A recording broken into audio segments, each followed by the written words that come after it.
Which Joshua? Which one, man?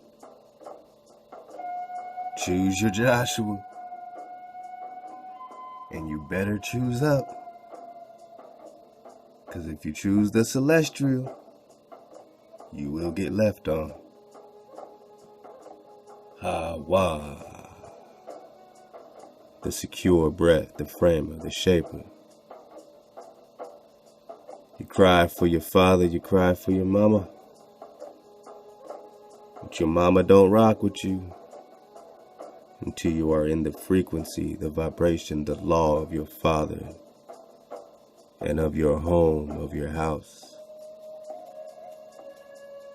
Then wisdom even comes at you crooked to make sure you are in the right frequency. Oh boy. Which Joshua? We're picking up, man. This is part 2. Get part 1 for real, for real, for real, for real, for real, for real. I mean, do it your way. Do it your way. I'm not trying to micromanage you.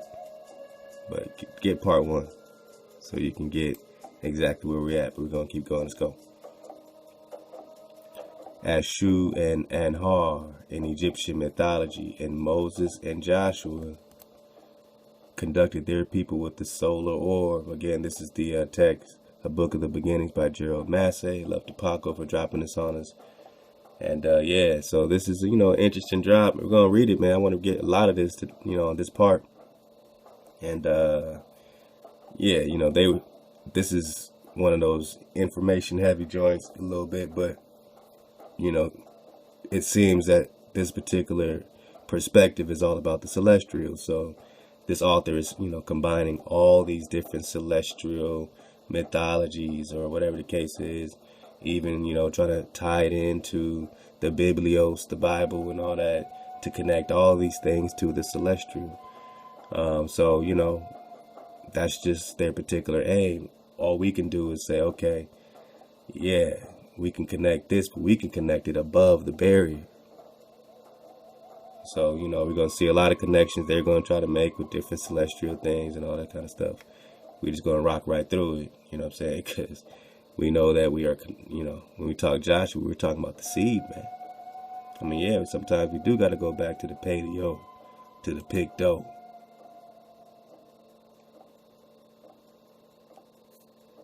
And dig on the sprouting seed, the continuance, the air, the sun, the seed, the sun.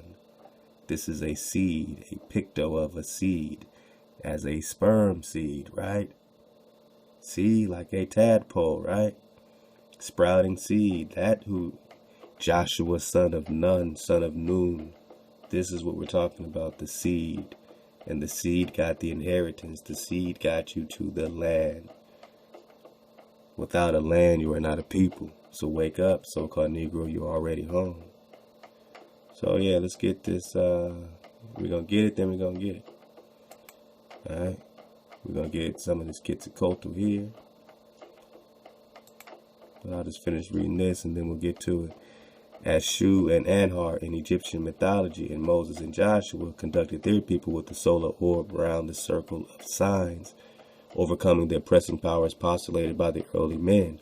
So in the Toltec mythology, Huimak or Huimatzin and Quetzalcoatl, Hawamak, remember the HU and the HUEs and Hawa, the HU Hawa.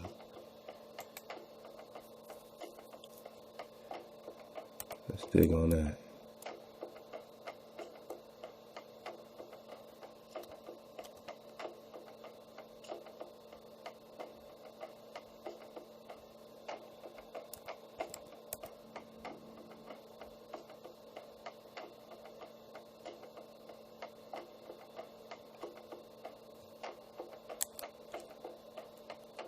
Trying to get my doc, man.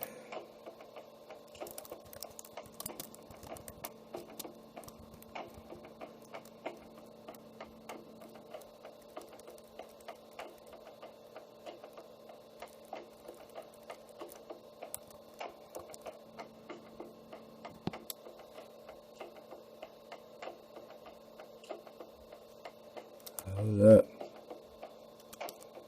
Oh, wait. lost my PDF. I was gonna have to hit sticky fingers, man. Say sticky fingers. All right, we got it. Yeah, we're just talking about the Hawa. The highly prominent name is that of Hawa. It was the most ancient name for the Creator. The most ancient name for the Creator, and is easily identified from the Hebrew verb meaning to form. You're a vibration, you're a form, you're a vibration. To mold, he molds you from clay. He molds. Hawa, to form. Ha, breath. As time flowed on and the world fell apart, different people developed different names for the Father God, for the Creator, King of the gods, and for other superhuman personalities. The myths show common patterns, but the stories and relationships among the gods vary from place to place. The tribes remembered the same general arrangement, but a strange bit led to different details. Oral deterioration and later literary embellishments erode a solid core of social memory. So their memory, they forgot the name. So, and all these names are in the Hawa. Eloha, Alaha forms are found in these place names. Eloha, Eloha. And you see how, it says as things went on, people kind of stopped remembering. They no longer remembered Hawa. But you can still hear it in their place names.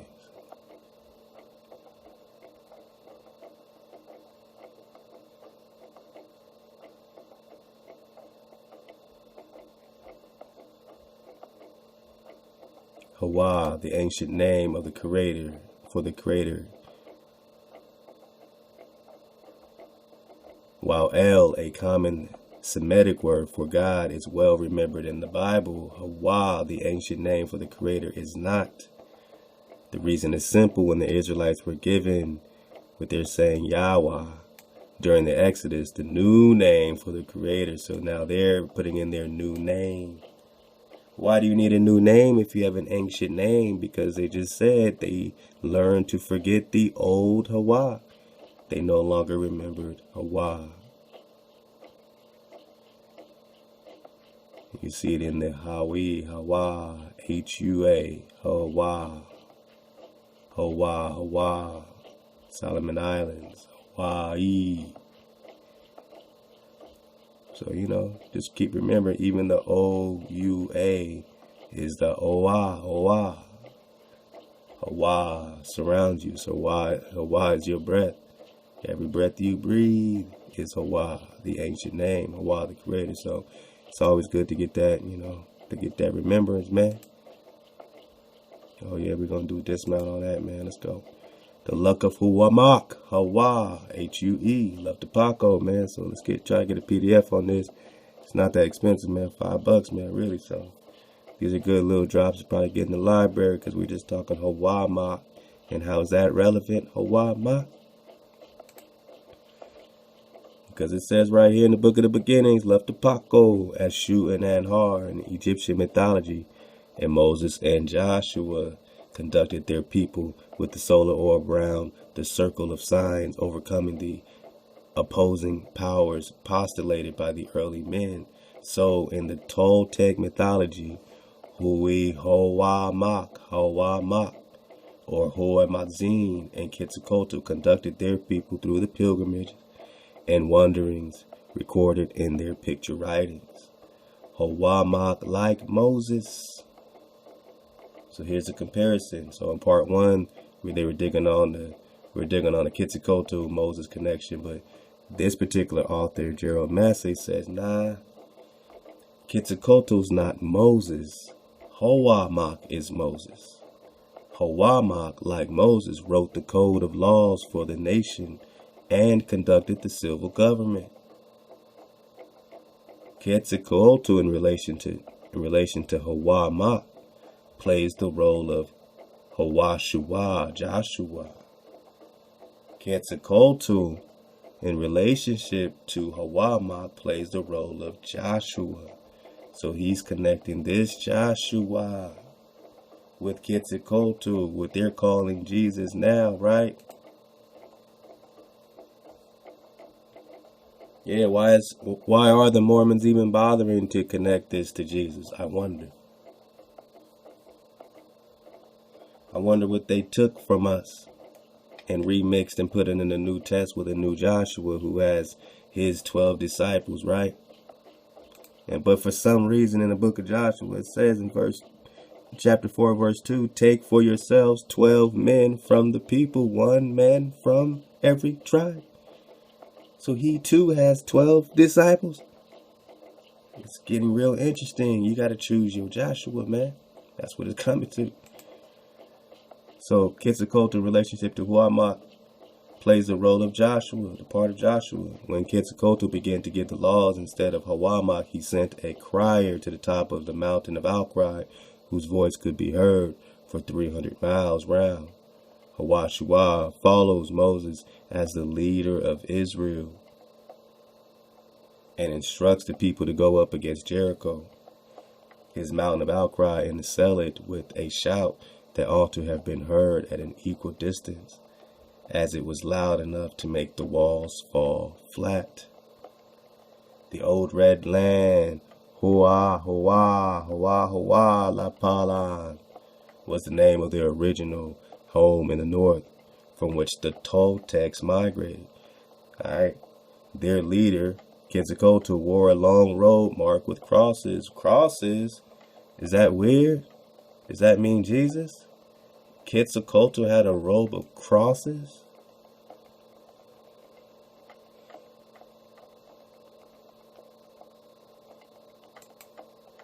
Sprouting seed. Sprouting seed. I mean, we're talking crosses, and this is an indigenous sign. This is your Paleo-Picto-Hebrew, which means 2 cross sticks, a mark, a sign, a signature. So Joshua had a robe marked with this Paleo-Hebrew sign. Is that weird, so-called Negro? Can you get out of the mind of a hijack, so-called Negro? When you hear about a robe of crosses, it has nothing to do with Jesus. It is Paleo-Picto-Hebrew. It is your frequency. It is the pure water tongue. It is the frequency of creation itself, the language of creation itself. And it's been sealed by Daniel, and it's now being unsealed right before your eyes. So when you see a cross, a robe of crosses, 2 cross sticks, they are marked signs of you crossing into another octave, a higher frequency. You are crossing over, man. Get with it or get left on. We're talking about the Tau, the mark.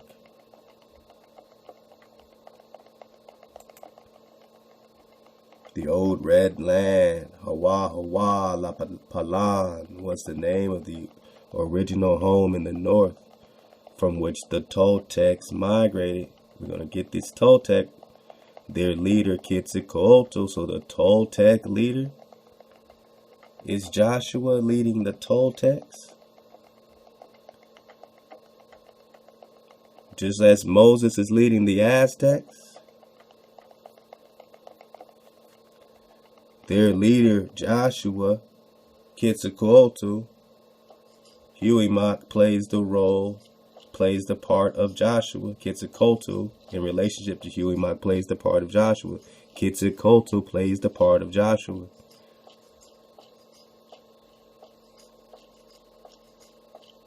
Their leader Quetzalcoatl wore a long robe marked with crosses, marked with the sign. The sign of what?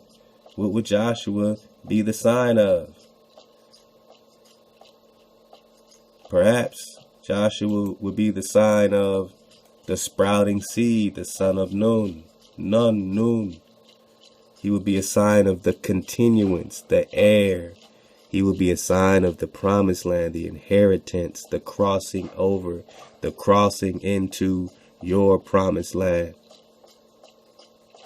Slicing and dicing giants to get there, and you don't care. You don't know what a Messiah is, a messenger is. You don't know how gangster this shit really is. And everybody hates him.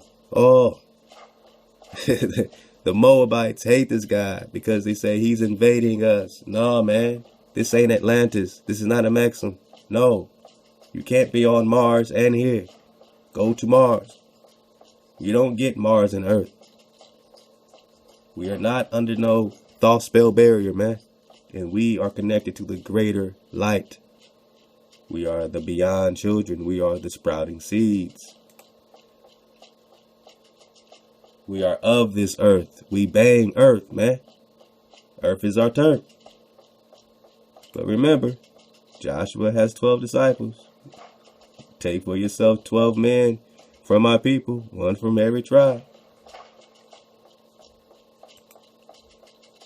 Joshua. So, all right. Long robe of crosses. The sign identifies him as the one who crosses. Does this got anything to do with Jesus? Break the spell, Negro. These crosses got nothing to do with Jesus. These are Paleo Hebrew. Man, we're talking sprouting seed, and we're talking 2 cross sticks, the mark, the sign. The sprouting seed is wearing the sign. The sprouting seed is wearing the sign. What is the sprouting seed a sign of? An everlasting covenant, a promised land. What does the seed have to do with the land, huh? Let's go. Their leader, Quetzalcoatl or Joshua or HAWAshua or HAWAshua, wore a long robe marked with crosses. The sign identifies him as the one who crosses. Where? Quetzalcoatl attained the land of promise. Damn. So Quetzalcoatl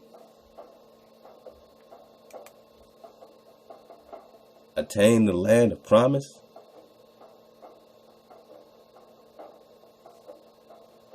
And so did HAWAshua,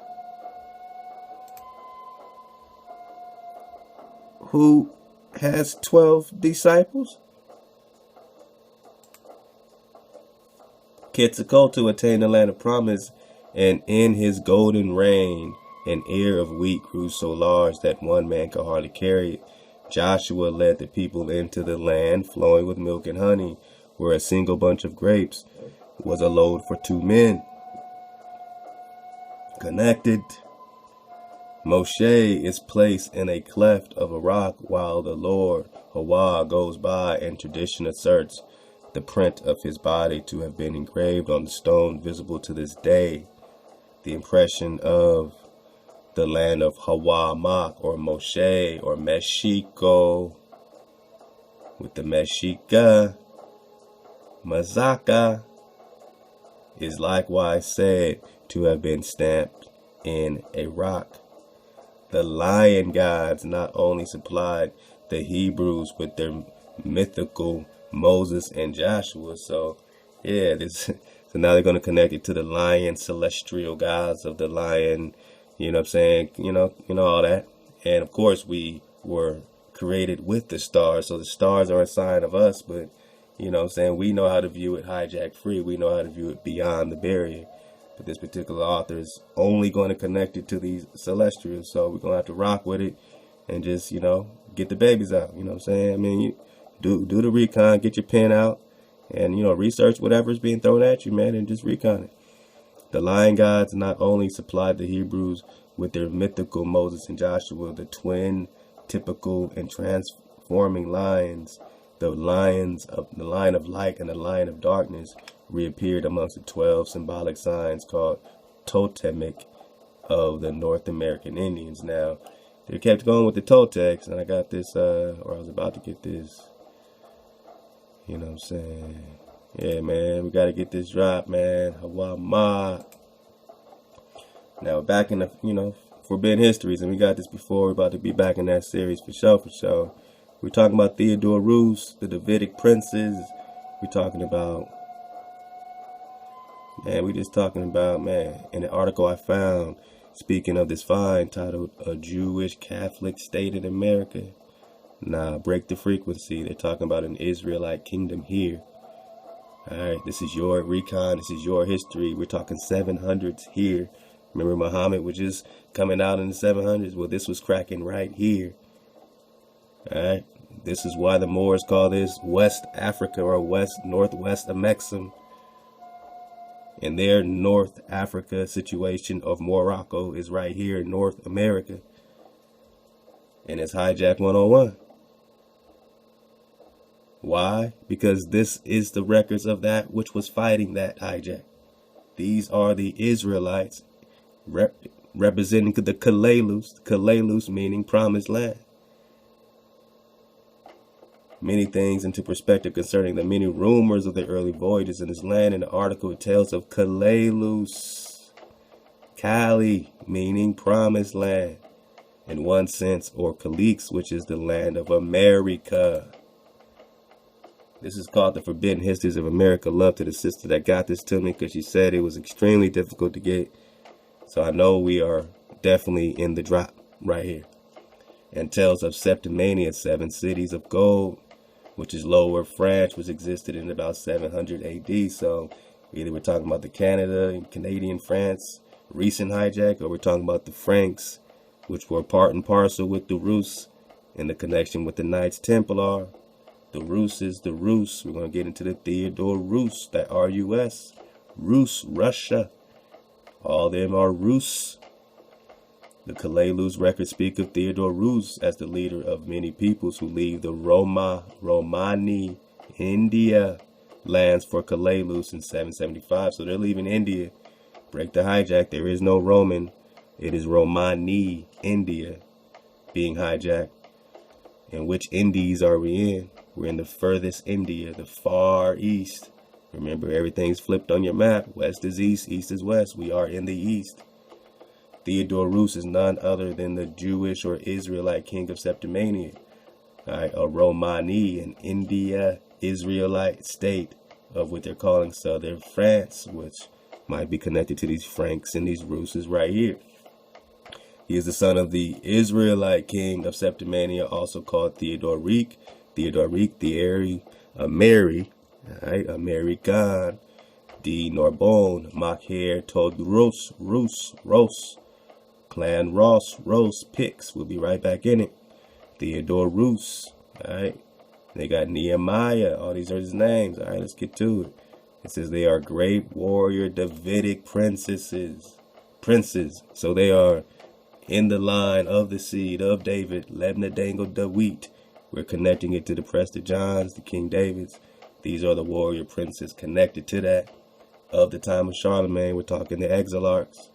On the death of his father, Mahir Theodoric, in about 765 AD. We're talking America, man. We're talking the Negro in America, man. Nehemiah Theodoric becomes the Western Exilarch. Alright, these are the Israelite kings and leader of all the Jews or Israelites of the revived Western Romani India, Western India Empire of Charlemagne. And I said, man, I'm glad I keep this link up, man, because you know you might have to turn sideways and go, you know, put on your specs, man. But this is Peru, South America. Now look how close that's connected to this, you know, this other land, right? You don't see that other land over here, but you see this land right here. And right here in North America, it says India Superior. So North America was called India Superior. Right over Peru. All right, here you have India. Now you have all these artifacts in the Grand Canyon and this relationship to these Indies and these Indias and Solomon and the Shebas and Shimbala. Shem, people of Shimbala, which is Cibola, which is Kalelus. Cibola is Kalelus. And Kalelus is the promised land. And yes, we're talking America. I know it seems, you know, it seems wacky. It seems wacky. Alright, but this shit is for real. Now we keep hearing Toltec. In 775 AD, Nehemiah, Theodoric, reconquered the American empire of Kalalus. Did you get this in your history book? About these Ruses conquering or reconquering America in the 700s. Now, what does this got to do with Joshua? What does it got to do with the Toltecs and Joshua?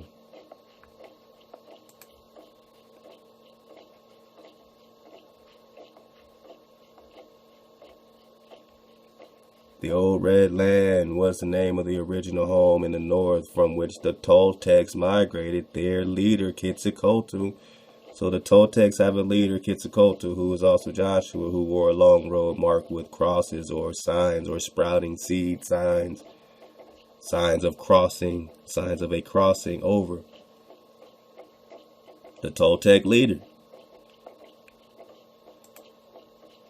In 775, Nehemiah Theodoric reconquered the American empire of Kalalus. Kalalus was ruled by Sylvanus Toltexus. So this Kalalus was being ruled by Sylvanus Toltexus. So it appears, to be an Israelite on Israelite scenario, or a Hebrew on Hebrew scenario. You know what I'm saying? Or a Moor on Moor scenario. Now, Sylvanus Toltexus is also known as Solomon the Builder.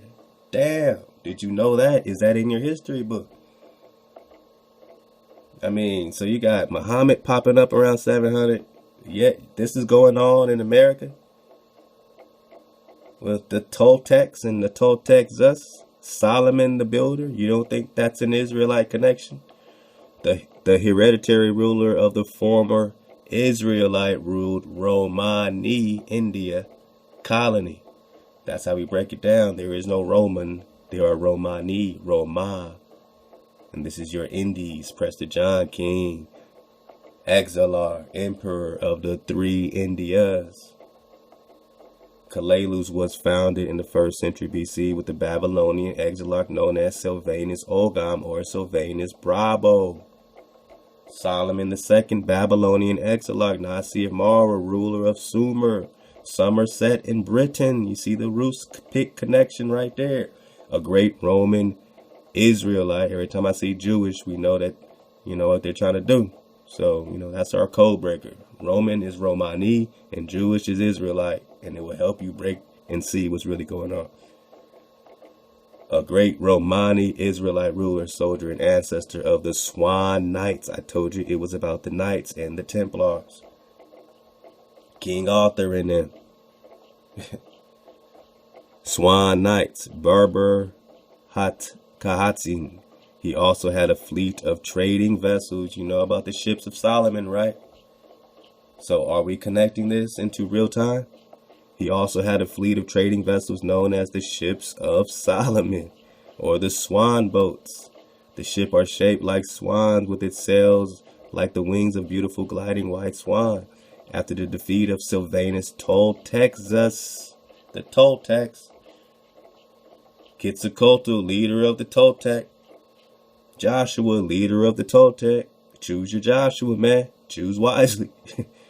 The member of the royal family were sent back. So after the defeat, so this Joshua, or something happened to defeat their setup, the member of the royal family were sent back to Europe. Wow, so now you have the Europe and the Rus connection there, and all those family crests popping up around there, representing the Israelite kingdom, Kalalus, the promised land. The crossing, were sent back to Europe, where they were under the protection of Nehemiah Theodorus and his family. The legend of Ogier the Dane, we're talking Danites, son of Godfrey, Cadrali, and Dun de Maintz actually refers to Tuatha Danin, Dunan, who are also known as Mananan or Maine of America. So now you got Maine connection to the Danites. The Irish legend of Ragaman also alludes to this family. Then we talk about the family. Israel III went south to the Toltec land of Mexico. So first you have Sylvanus Texas up here, Solomon the builder. Now we have his family, Israel the Third, named Israel the Third, right here in America, Maine of America. I mean, are you with me? Are we rocking? Is this all, click clack? Israel the Third went south to the Toltec lands of Moses Mexico, and his grandson right here, Ame'rican in Welsh genealogies, and mixed culture. So we're talking about the Quetzalcoatl mixed culture of the Toltecs. Was the grandfather of Tapuzin, who is also called Israel the Seventh. So Toltec. So the Tapuzin and the Quetzalcoatl and the mixed culture are also known as Israel the Third and Israel the Fourth and Israel the Fifth, all connected to Sylvanus Texas. And something happened when they got conquered by this Theodore Roos and Theodoric. So all this stuff is connected, man. It's like it was family on family, and that's where Prester John is talking about. Beware of the treacherous Templars, because they were all connected in our families. We were knights, they were knights. That's where you get the Jacob the Knights. Jacob the Knight. Remember that one, man. So we're only talking about the David Exarch family. All right, man. All right. Let me get out of this. Because, I'll go crazy. You know what I mean? Go back to that. Yo, love right quick to the family Karumio 777, man. Dropped another, this was already dropped to us by our sister Renee Bay, man. Love to Renee Bay. And he gave us another PDF on it, man, that we can navigate pretty good with, man. So thank you, my brother. Much love to you, man. We're talking about HAWAMAK, man. The Book of the Beginnings. We're talking about Quetzalcoatl. This is a little link on Wiki, man. They call him a mythologicalized figure appearing in 16th century accounts. So if he's just appearing in 16th century, could he have been in the 1500s? Or where he is identified as a ruler in the 10th century. So is he in the 900s? I mean, of the Toltec. So again, leader of the Toltecs. That's what we just got from Book of the Beginnings. Quetzalcoatl attended land of the promise.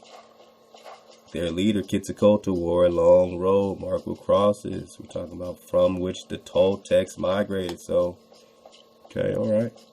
Surfing away. Where we at?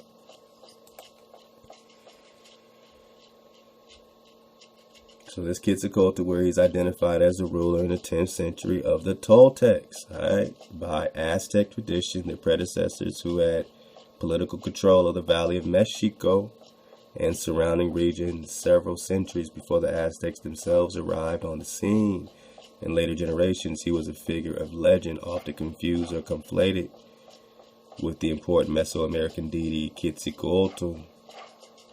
According to the legend of El Salvador, so this sounds like confused or conflated. So they had two versions of this Quetzalcoatl. This Tapuzin Quetzalcoatl seems to have the drop, and they had another version created with him. You know what I mean? It's kind of freaky, all right? So according to the legend in El Salvador, the city of Cuzcatlin, the capital city of Peru, Cuzcatlex, was founded by the exiled Toltec Akal Tapuzin. So that's the OG Quetzalcoatl. That's like the Quetzalcoatl foundational legend right there, before they have another version of Quetzalcoatl. And that's where, things are getting crisscrossed with this Quetzalcoatl and that Quetzalcoatl. So there's like two Quetzalcoatls, all right? There's a hijack one, and there seems to be one that has the drop that's connecting to the Toltec, Joshua, Sylvanus, Texas, all right? All right, man. Shit.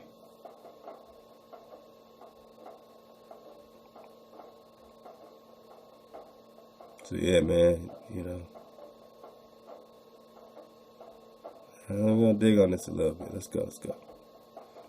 So Tapuzin Ke Se Akalto Quetzalcoatl was the lord of the Toltecs in the major city of Tolan. He was born in the 10th century during the year and day sign 1 Akatu, correlating to date May 13th of the year 895. So, okay, we got 895 on this.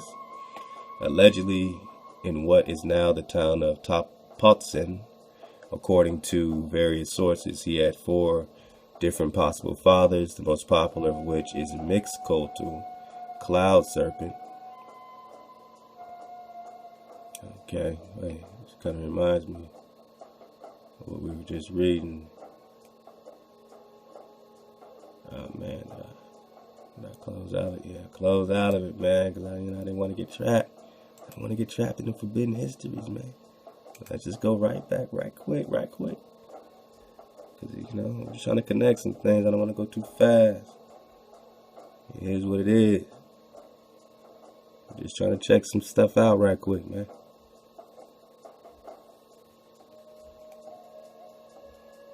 Don't be alarmed. We're Negroes, man. It's okay. We're very peaceable people. We just want the basics. But the basics start with us. Remembering the basics, So, there it is.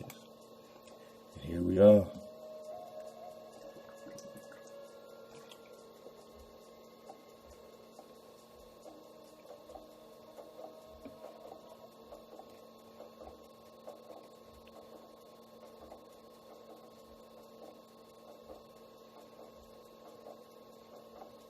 Yeah, man, we definitely gonna jump back in this series, man.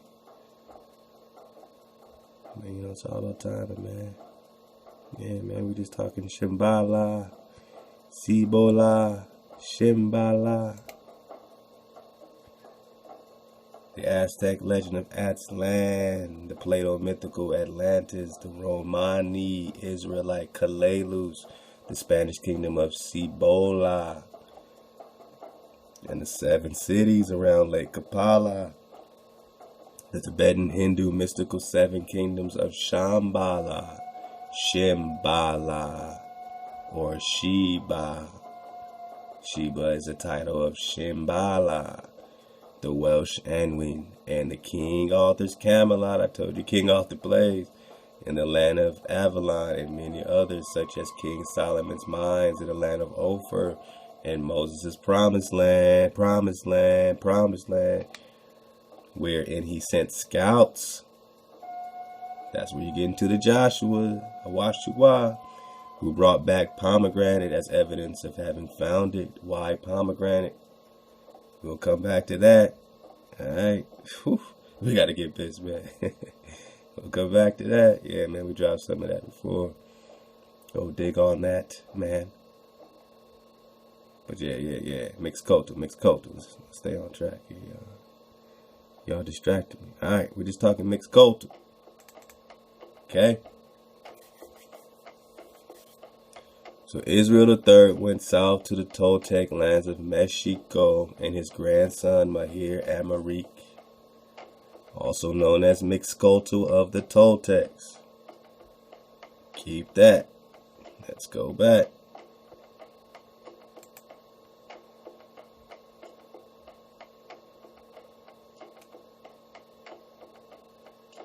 So this Quetzalcoatl, this Joshua, if we're surfing that wave, Joshua, let's just say that for now.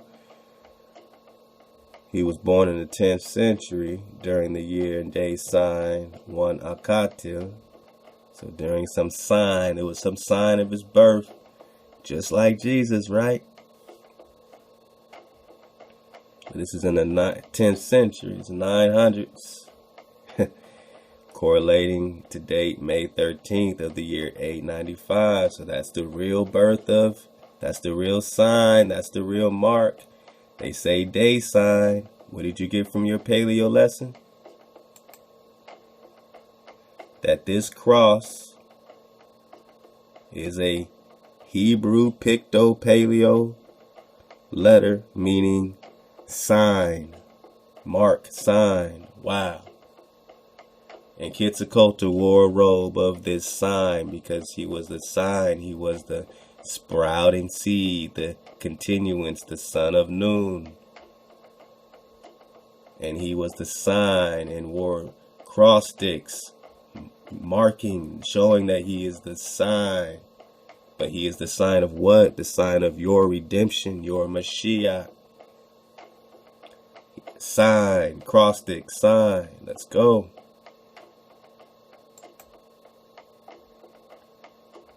So Quetzalcoatl, or Joshua, leader of the Toltecs, born in the 10th century, 900s, during the year and day sign. That's the mark. Correlated to the day, May 13th of the year 895, allegedly is what is now the town of Tapuzin, according to various sources. He had 4 possible fathers. The most popular is Mixcoatl. Let's go to Forbidden Histories. You see how we're linking it all up. All praise HAWAshua. So Mixcoatl was his possible father. Israel III went south to Toltec lands of Mexico, and his grandson, Ame'rican, or Mixcoatl of the Toltecs. So Israel III went south to the Toltec lands of Mexico, and his grandson, Mixcoatl, who they're saying is the possible father of Quetzalcoatl, he says was the grandfather of Tapuzin, Israel the 7th, Idwa, priest of Quetzalcoatl. Wow. Well, the priest of Quetzalcoatl is who? Moshe. And if they're saying Mixcoatl, his grandson, so let's read it without these, let me see. Israel III went south to the Toltec lands of Mexico, and his grandson, Mixcoatl,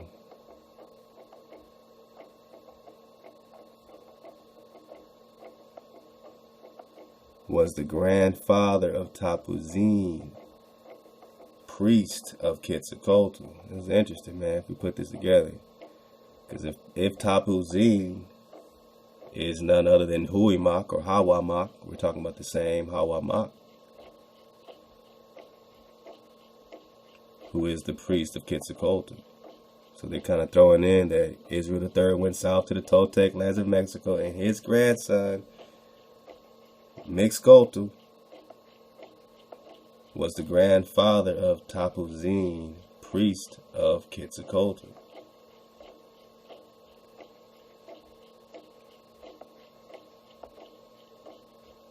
The grandfather of Moses. Wow. I mean, this might be putting some things, at least historically or timeline wise. That's why I want to keep repeating it. Who left Cholula? So we're talking about Cholula. Cholula plays for Rhoda. Now you have Rhode Island, right?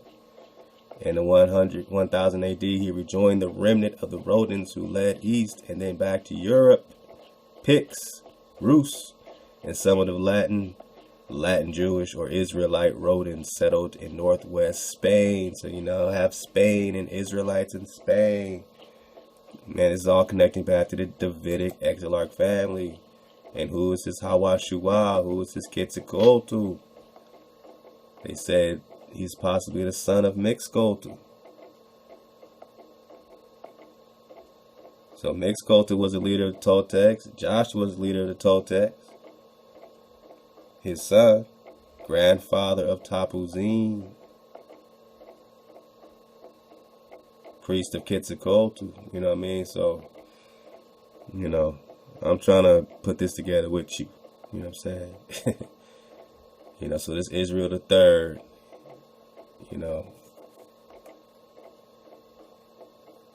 connecting all the way back to Sylvanus Texas. Take your time with it. Take your time with it. We're talking Solomon here. or at least, you know what I'm saying, the title. You know, we're talking titles, we're talking Solomon. I mean, we have to put our own timeline together, even if it seems backwards. You know what I'm saying? It's like, what really came first? How does this story really unfold? You know, so don't, you know, let yourself be baffled, man. Just take your time and flow. So we're just talking the Quetzalcoatl, different possible fathers, most possible mixed culture, the god of war, fire, and hunt, and presumably also earlier Toltec kings. So to them, Joshua and them are gods of war because all they doing is slicing and dicing them. So in their perspective, yeah, that would be accurate. Fire and hunt, presumably also earlier Toltec king, Mesoamerica leaders and high priests sometimes took the names of the deity who was their patron. His mother is at times unnamed, but Shelmalman is the most accepted. There exist few accounts of Quetzalcoatl's early childhood. However, all information agrees that he proved his worth first as a warrior. How does that connect with HAWAshua? And then as a priest to the people of Tolan. He assumed lordship over the Toltecs and migrated his people to Tolan. So he migrated his people. Reigning in peace and prosperity, he contributed much to the lifestyle of the Toltecs. These are Israelites. These are you, so-called Negro, copper color race found here. Which is why that book is called Forbidden Histories of the Americas. And it's why Columbus took a Hebrew interpreter to talk to you. You so-called Negro, it's all about you. And yes, you should feel almighty proud and filled with all that frequency, man. You should be redeeming and jumping and celebrating who you are. Even if they want to shun you for even claiming any part of your identity, you're the only people who make people mad by claiming who you are. You say you're indigenous, somebody get mad. You say you're Israel, somebody get mad. You say you're an indigenous Israel, oh shit. You're an Ame'rican, you're an original person, you're an original American, you're an original Hebrew American, Ame'rican priest. You are a tribe of priests, and you are waking up,